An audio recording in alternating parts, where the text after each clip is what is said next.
Namaste yogis, my name is Alana Kaivalya. It's a great pleasure to be here today. In the book Myths of the Asanas, I wrote about a story regarding Astavakrasana. And Astavakrasana was a fantastic sage. And the sages tend to have very challenging poses because they go through a lot of tapas in order to get their sagehood. Astavakrasana in the belly was already very ripe for the teachings of yoga, and he came into this life, or his life at that time, with a lot of knowledge, deep understanding and wisdom of the Vedas. His father was a scholar, and his father used to recite the Vedas, but every time his father mispronounced a word, Astavakrasana would try to correct the word by speaking from his mother's womb. Well, this angered his father, and so his father would curse at him every time the little baby would try to correct him, and through the curses, the baby actually became crooked. The name Astavakrasana means 8 crooks or 8 bends, so his body became twisted and a little bit crippled, so he had a hard time once he was born sitting or standing or doing anything comfortably. Even so, he kept in pursuit of his studies of the Vedas, no matter how hard it was to sit or write or read, or couldn't even relax so much. He'd heard one day about the court of King Janaka, and at King Janaka's court, they had lots of discourse of the Vedas and yogic teachings, and Astavakrasana thought to himself, I need to go there. I need to see what wisdom is being shared that I might not know. So he grabbed his cane, and with his bends in his back and his spine and his knees, he made his way to the court of King Janaka. And once he arrived there, the people in the court turned to see this crippled man, and they laughed. And they said, what are you doing here? And Astavakrasana said, what do you mean? I'm here to learn about yoga. And all of the people in the court said, you gotta be kidding. You can't learn about yoga. Look at you. You're bent in 8 places. You can't even stand up straight. There's no learning for you to do here. Go home. And Astavakrasana made a sound initially that sounded like he was crying, but eventually it actually turned into laughter because he realized that the people at this court, they didn't know anything about yoga. King Janaka said, what are you doing? Why are you laughing, you crooked man? And Astavakrasana bravely stood up as tall as he could, and he looked King Janaka in the eye, and he said, I am here to learn about yoga, but there is no one who does yoga here. You are all shoemakers. King Janaka said, we're not shoemakers, we're yogis. And Astavakrasana said, well, if all you see on this body is skin, and the only thing that I am good for is what this body has is skin, then you can make shoes out of it, because I am more than that. I have wisdom, I have knowledge, and I came here to learn. And suddenly King Janaka realized how special Astavakrasana was, and he allowed him to teach at his court. So in the spirit of us being able to do anything, no matter the shape or flexibility of our body, we will try Astavakrasana. We can start by doing some stretching and opening up the hips and getting ready for this arm balance pose.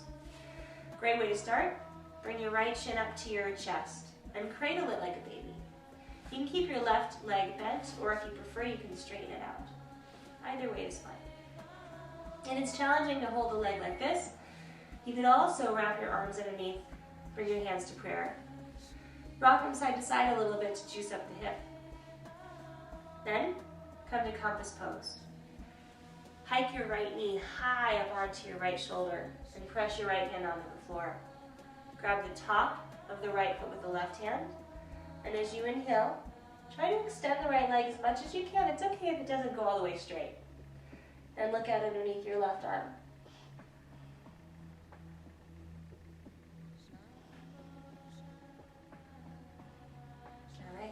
Let's release into the other side.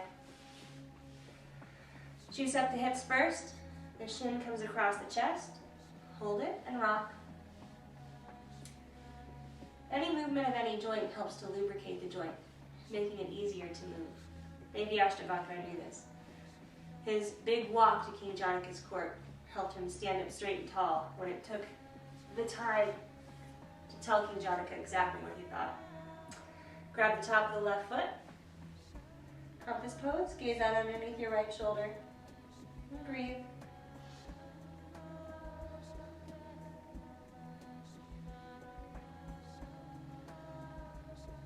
Okay.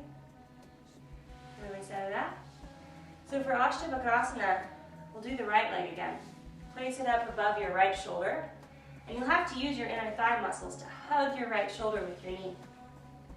Once you've got it locked in place, bring the hands down, point all 10 toes forward, and warm up the body and the balance as you inhale, press down on the hands, trying to lift up your seat and maybe even your foot too. Inhale, lift, exhale, down. Inhale, lift, exhale, down. One more time for good luck. Inhale, lift, exhale, down. Now cross the left ankle on top of the right, hook your feet. We'll squeeze the knees together and bend our arms. As we do so, the squeezing of the knees together will help to lift your seat up off the floor for the arm balance. Ready for the other side? Bring your left knee up and over your left shoulder. Hands on the floor. Remember to hug the left knee in. All 10 toes point forward. Hands down. Inhale, lift. Exhale, down. Even if you lift a little bit, it's okay. Inhale, lift. Exhale, down. Last one. All right. Hook the right ankle over the left. Remember, squeeze the knees together. Bend the elbows. And that will lift the hips. So it doesn't matter what kind of body you have, how crooked you feel. Yoga is what comes from within. Astavakrasana already had it when he was in his mother's womb. Remember that the next time you encounter a challenging pose. Namaste.